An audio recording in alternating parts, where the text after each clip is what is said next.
Yung masarap natin na bibingkang bigas, ngayon ay lalo pa yan nating pasarapin. Kung na-miss mo ito ga, so ngayon ay kukuha ka ng mga sangkap mo kasi ay gagawa po tayo. So dito sa ating mixture ay gagamit lang po tayo ng 500 grams ng rice flour. At lagyan lang po natin ito na kunti lang po talaga na asin at 1 and 1/2 cups na white sugar. At 1 and 1/2 tablespoon ng baking powder at 1/2 tablespoon ng yeast. At lagyan lang po natin ito ng 3 cups na gata. And then haluin lang po talaga natin yung ating mixture upang matunaw po yung ating asukal. At nang pumino din yung texture ng ating mixture. At takpan muna natin yung ating mixture, bali i-rest muna natin ng 30 minutes. Pagkalipas ng 30 minutos ay haluin natin ulit yung ating mixture para mawala po yung mga bubbles, yung mga bula-bula niya. Naglagay po tayo dito ng 1 teaspoon ng vanilla extract ha. Hindi lang po na-on yung ating camera sa paglagay ng vanilla extract. At dito maglagay po ako ng 1 cup ng ating buko at kudkuran ko po ito ng cheese. Mga 50 to 70 grams lang po ito.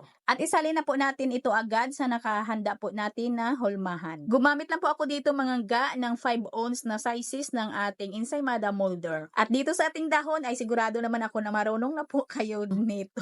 Palipaapuyan lang po natin yung ating dahon para hindi po agad-agad mapunit. At i-steam na po natin ito sa kumukulong tubig. Kailangan po ay kulong-kulo na po yung ating tubig bago po natin ito isalang. At niluto ko po ito sa loob ng 20 minutes sa pinakamalakas na ng apoy ng aking kalan. Yes mga ga, 20 minutes po kasi ay medyo malaki po ito. O di ba mga ga, madali lang pong gawin at pwede talaga natin itong pagkakitaan. Hanggang dito lang po yung ating video. Maraming salamat at bye-bye.